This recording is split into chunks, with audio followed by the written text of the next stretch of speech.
Salam Bapak Ibu Saudara-saudara yang terkasih di dalam Tuhan Yesus Kristus.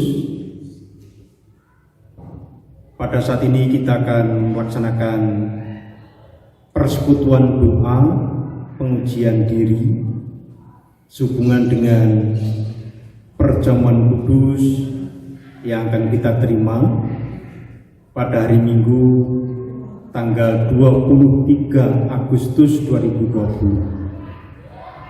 Supaya kita dilayakkan dan pantas untuk ikut dalam perjamuan kudus, sekali lagi kita perlu menguji diri.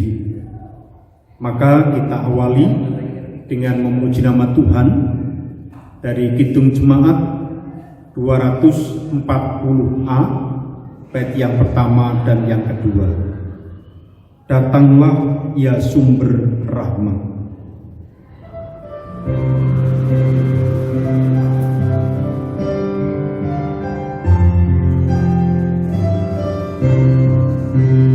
Datanglah ya sumber rahmat, selaraskan hatiku, menyanyikan kasih selamat yang tak kunjung berhenti. Ajar aku mada indah kitab balai surgamu. Aku puji gunung kokoh, gunung pengasihanmu.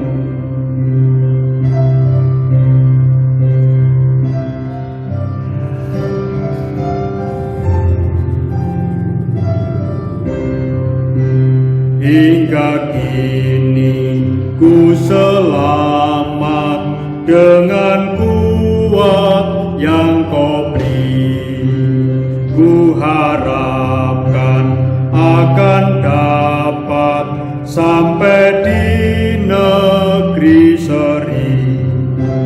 Yesus cari akan daku, domba binal yang sesat, untuk membela diriku, dipikulnya salib berat.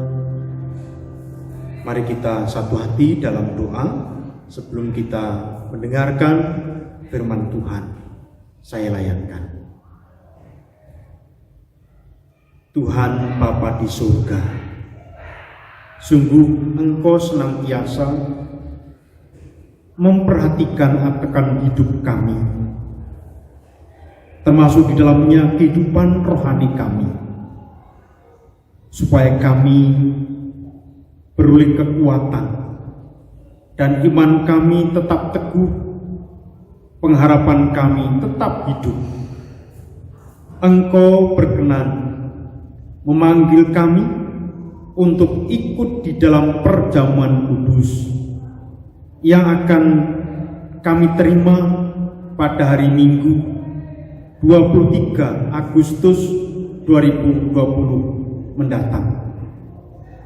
Maka Bapa, supaya kami sungguh dilayakkan dan pantas, sehingga perjamuan kudus menjadi berkat atas hidup kami, memberikan kekuatan, kesegaran bagi tubuh, jiwa, dan roh kami.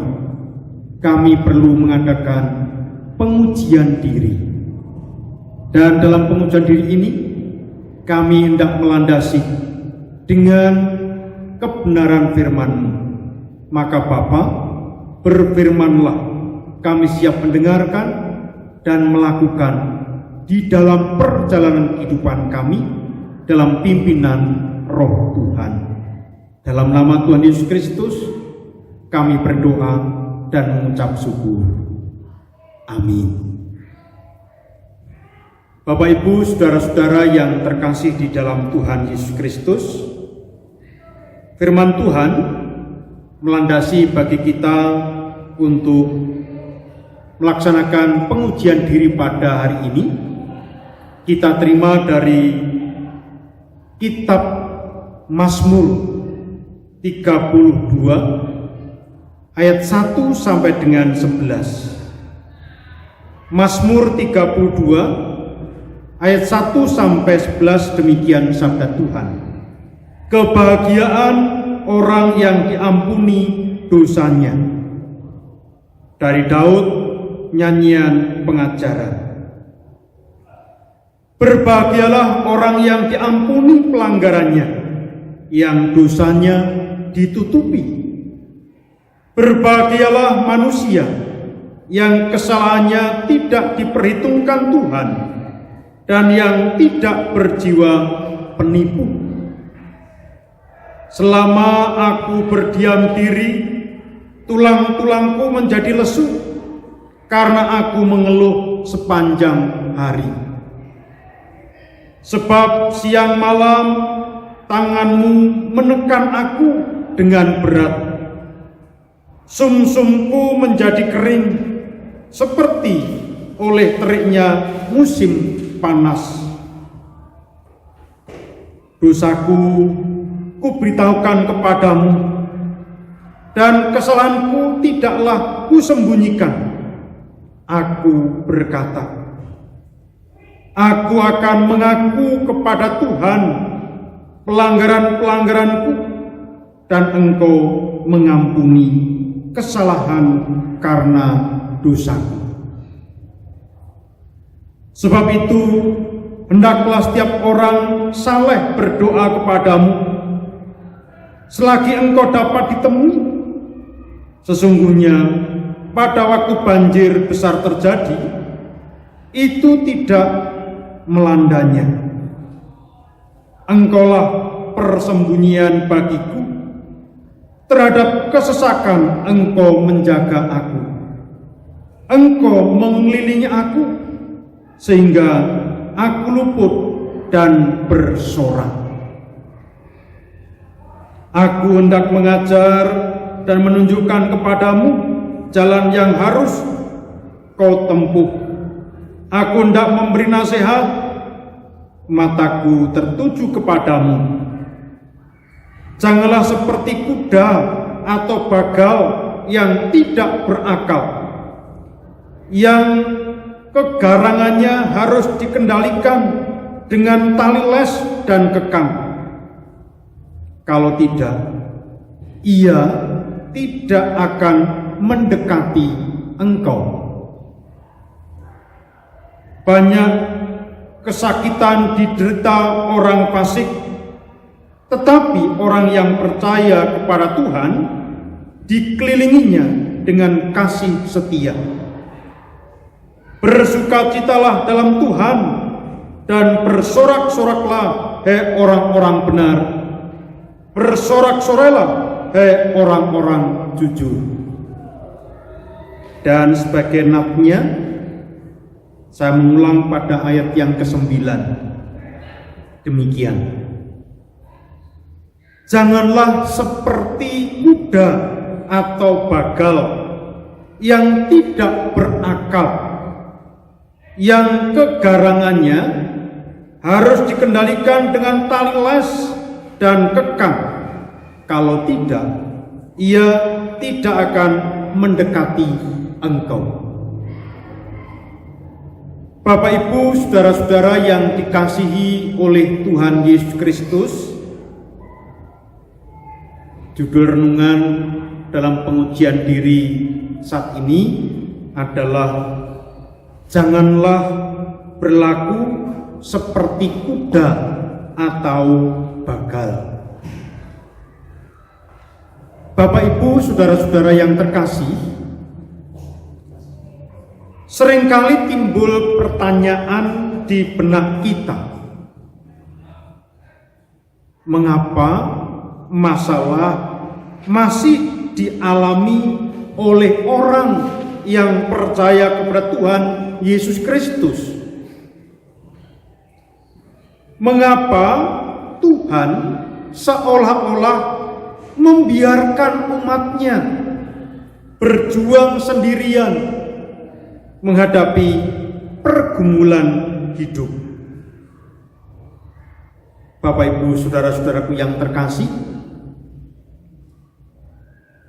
perlu kita ketahui, Tuhan tidak pernah berjanji bahwa setiap orang percaya kepadanya pasti terbebas dari masalah.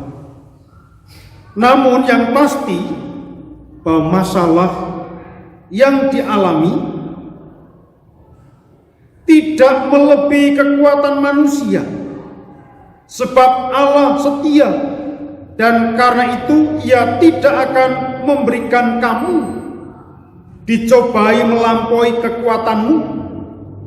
Pada waktu kamu dicobai, Ia akan memberikan kepadamu jalan keluar sehingga kamu dapat menanggungnya. Itu kesaksian Rasul Paulus dalam suratnya 1 Korintus 10 ayat 13. Pemazmur juga memberikan pernyataan, kemalangan orang benar banyak, tetapi Tuhan melepaskan dia dari semuanya itu. Mazmur 34 ayat 20. Oleh karena itu, Bapak, Ibu, saudara-saudara yang dikasihi oleh Tuhan Yesus Kristus, jika Tuhan mengizinkan masalah itu, berarti Ia pasti punya rencana di balik masalah tersebut. Ada kalanya Tuhan menggunakan masalah sebagai salah satu cara untuk mengajar kita. Aku hendak mengajar dan menunjukkan kepadamu jalan yang harus kau tempuh.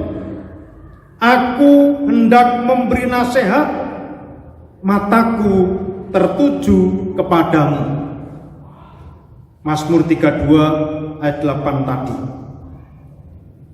Tuhan perlu mengajar kita karena Ia hendak memperbaiki kualitas kehidupan kita sebagai anak-anak Tuhan, sebagai pengikut Kristus. Dalam Mazmur ini, Mazmur 32 ayat 1 sampai 11, Tuhan tidak menghendaki umatnya berlaku seperti kuda atau bagal. Ayat yang 9 tadi. Perlu kita ketahui, ada beberapa sifat dasar dari kuda, antara lain tidak bisa mengenal siapa pemiliknya. Meski ia dirawat setiap hari oleh pemiliknya, secara refleks kuda akan menyepak siapa saja yang mendekatinya dari belakang, karena mungkin merasa terancam, atau akan mengangkat kedua kaki depannya dan menendang siapa saja yang mencoba mendekatinya dari depan, sekalipun itu adalah pemiliknya sendiri. Itulah sifat dasar dari kuda. Sejinak apapun kuda, kita harus hati-hati. Bukankah kita tanpa sadar, Bapak Ibu saudara terkasih, seringkali berperilaku seperti kuda atau bagal? Padahal Tuhan telah menyelamatkan hidup kita menebus kita dari kuasa dosa dan maut melalui pengorbanan Tuhan Yesus di kayu salib. Ketika sakit penyakit menimpa, Tuhanlah yang menyembuhkan. Ketika mengalami pergumulan dan berada dalam jalan buntu, Tuhanlah yang membukakan jalan. Ketika berada dalam kondisi krisis, Tuhanlah yang selalu hadir untuk menolong dan bahkan memulihkan kita. Meski demikian, kita tetap saja tidak memiliki pengenalan yang benar akan Tuhan. Nah, jika sampai saat ini kita mampu menjalani hari-hari karena apa? Jika kita masih dapat bernafas dan menghirup udara segar, karena siapa? Semua itu bukan karena kuat dan gagah kita, tetapi semata-mata karena anugerah atau kasih dan kemurahan Allah semata. Sebab ada firman Tuhan dalam Yohanes 15 ayat 5b menyebutkan demikian. Di luar aku, kamu tidak dapat berbuat apa-apa. Jadi artinya kita ini tanpa Tuhan kita tidak akan mampu berbuat apa-apa.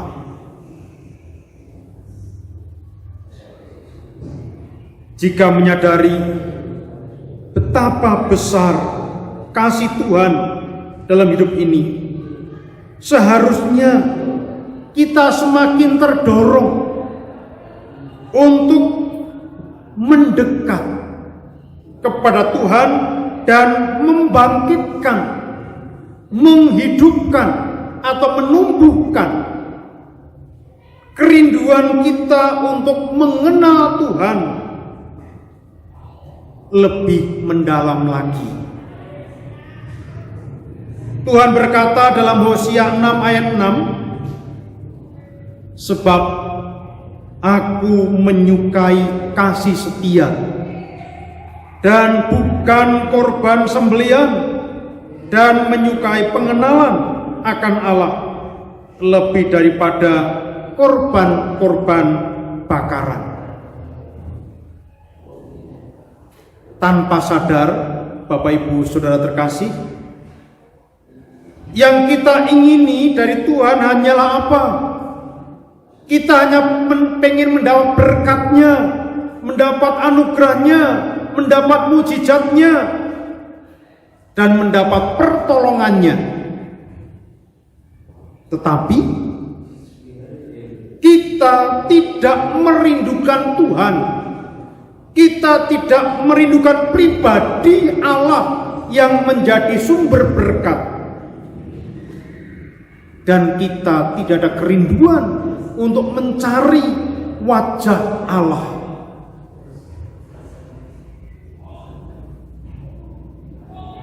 Selanjutnya Bapak Ibu Saudara terkasih, kembali masih ingat tadi tentang kuda? Kuda juga memiliki kecenderungan untuk lari menjauh. Ini menunjukkan betapa susahnya menjinakkan kuda. Meski telah dirawat, dipelihara dengan baik, begitu ada kesempatan atau celah sedikit saja, kuda akan berusaha lari dari tuannya. Itulah sebabnya pemazmur menyebut kuda atau bagal sebagai binatang yang tidak berakal. Seringkali hanya karena terbentur masalah, kesulitan, sakit penyakit, atau menghadapi pergumulan hidup yang begitu berat, terus terang kita gampang sekali memberontak kepada Tuhan, mengeluh, bersungut-sungut, ngomel-ngomel, bahkan bukannya semakin mendekatkan diri kepada Tuhan, tetapi semakin menjauh, lari, dan meninggalkan Tuhan karena merasa kecewa. Kita pun menjadi orang Kristen yang, mohon maaf kalau agak kasar, seringkali menjadi sikap kita, yaitu bebal. Nasihat dan teguran Tuhan seringkali kita abaikan, kita tidak peduli. Firman Tuhan dalam Amsal 15 ayat 31 dan 32 menyebutkan, orang yang mengarahkan telinga kepada teguran yang membawa kehidupan akan tinggal di tengah-tengah orang bijak. Siapa mengabaikan didikan membuang dirinya sendiri, tetapi siapa mendengarkan teguran memperoleh akal budi. Maka dalam situasi seperti ini, Tuhan tahu, Tuhan mengerti persis bagaimana cara mengajar kita, yaitu menggunakan tali les atau kekang. Tuhan akan mengizinkan hal-hal yang tidak kita inginkan terjadi dalam kehidupan kita. Ibarat tali les tadi, kadang-kadang Tuhan menarik kita dengan kasar, kadang Tuhan melepaskan kita. Tetapi semua itu dipakai Tuhan untuk mengendalikan hidup kita supaya apa? Supaya kita boleh terarah seturut dengan kehendak Tuhan. Namun semua itu seringkali kita menolaknya. Maka kita perlu sadari, Tuhan memakai tali kekang, les itu bertujuan untuk menarik kita semakin mendekat kepadanya, dan supaya kita menyadari kesalahan-kesalahan kita. Oleh karena itu, Bapak Ibu saudara-saudaraku yang terkasih, jika dalam ibadah Minggu 23 Agustus 2020 kita mendapat undangan untuk ikut dalam perjamuan kudus, mari kita sambut dengan penuh sukacita, penuh rasa syukur, penuh rasa hormat dan kerendahan hati. Karena dalam perjamuan kudus itulah kita dapat merasakan kesejatian kasih Tuhan Yesus yang memberi hidupnya untuk kita, supaya kita semakin mengenal kesejatian kasih Allah, sehingga kita ketika menghadapi pergumulan hidup, kita beroleh kekuatan, semangat, dan tetap berpengharapan kepada Tuhan, bahwa Tuhan tidak pernah meninggalkan kita. Tuhan selalu menuntun, Tuhan selalu mengendalikan kita, sehingga kita tidak perlu lari daripadanya, tapi hendaklah kita semakin mendekat kepadanya. Akhirnya, selamat menyambut undangan Tuhan dalam perjamuan kudus. Tuhan Yesus memberkati. Amin. Mari sebelum kita besok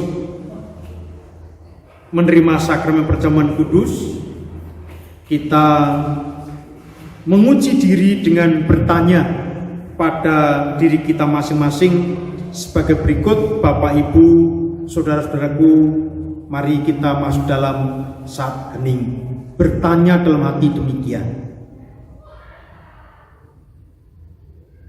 Apakah kita sungguh-sungguh menyadari dan mengakui bahwa kita berada dalam kondisi tidak selamat karena dosa, dan dengan kekuatan serta usaha sendiri tidak mampu melepaskan diri dari kondisi tersebut, sehingga membutuhkan juru selamat yang berkuasa melepaskannya?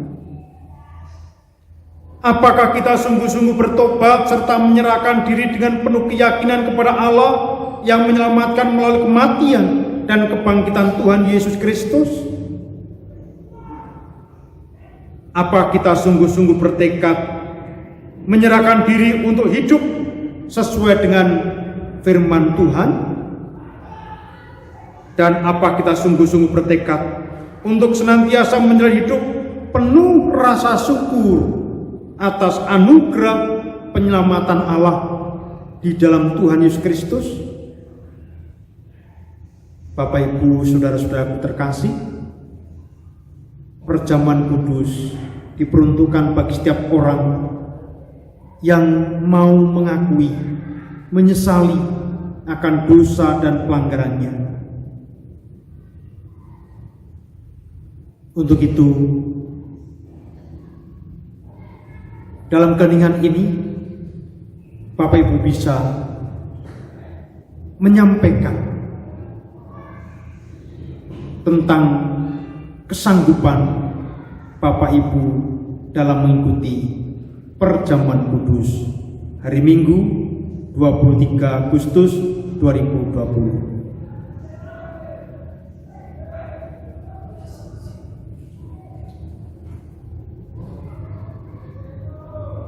Saat hening cukup, mari kita berdoa. Saya layankan. Terima kasih Bapa di surga, firman-Mu saat ini mengetuk hati kami, supaya kami menyadari kami telah Engkau tebus dengan pengorbanan-Mu yang begitu luar biasa di kayu salib, hingga kami beroleh pengampunan dosa dan keselamatan serta jaminan hidup kekal,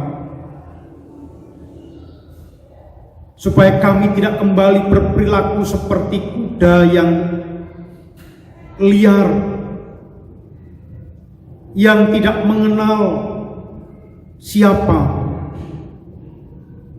yang memerawatnya, tapi supaya kami benar-benar menjadi umat yang mengerti, mengenal secara mendalam Tuhan yang benar-benar sejati mencurahkan cintanya kepada kami. Engkau telah mendengar setiap pribadi dalam menyampaikan kesanggupannya untuk ikut dalam perjamuan kudus. Engkau sendiri Tuhan yang akan memberikan kekuatan, kemampuan untuk menjaga, sehingga kami semua boleh nanti dilayakkan dalam perjamuan kudus, dan perjamuan kudus akan menjadi berkat, kekuatan, kesegaran bagi tubuh, jiwa, dan roh kami. Terlebih lagi dalam kami menghadapi pandemi COVID-19 ini. Demi Kristus Tuhan, kami berdoa dan mengucap syukur. Amin. Mari kita memuji Tuhan dengan menyanyikan Kidung Jemaat 454 bait 1 dan yang kedua. Kidung Jemaat 454 bait 1 dan yang kedua, Indahnya Saat yang Teduh.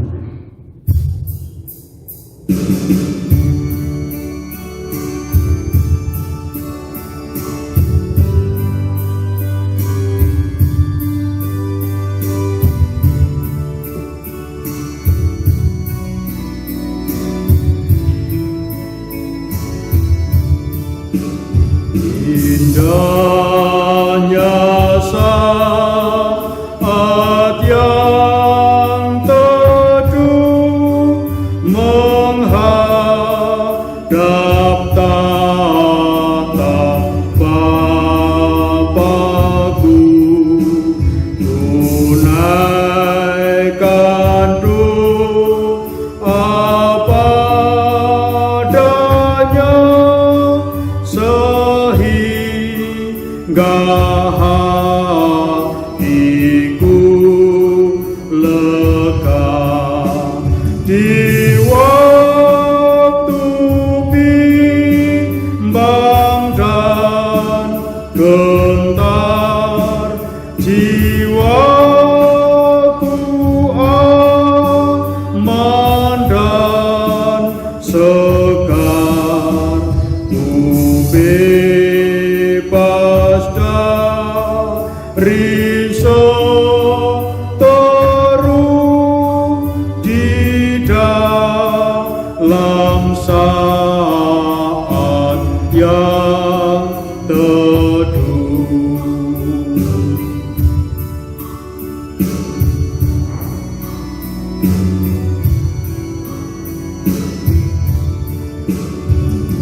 Indahnya saat yang teduh dengan bahagia penuh, betapa rindu hatiku kepada saat doaku bersama orang yang kudus, ku cari wajah penebus dengan gembira dan teduh, guna di saat yang teduh.